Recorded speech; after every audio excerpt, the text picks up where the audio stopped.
How to retouch jewelry without changing the design, with prongs and paves preserved. The biggest fear with AI retouching that it will redesign your piece. Here is how you keep every prong, every pave stone and engraving exactly as it is. So let's go use retouching, and we're gonna use precision. You're gonna select a very complicated ring from our library. It has tons of little gemstones, very unusual shape and internal structure. So let's have precision, and let's do ultra. 16 megapixel maximum 1:1 ratio, solid color background. It's relatively tight crop. We can always add framing control if needed, but let's keep it as it is, relatively tight, and no instruction needed, just run it. Here is the result.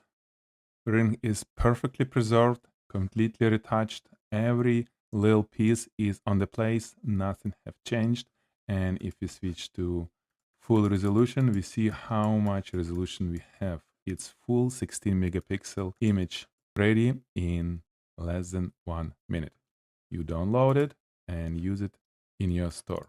This is how you retouch with NeuroViz AI jewelry retoucher.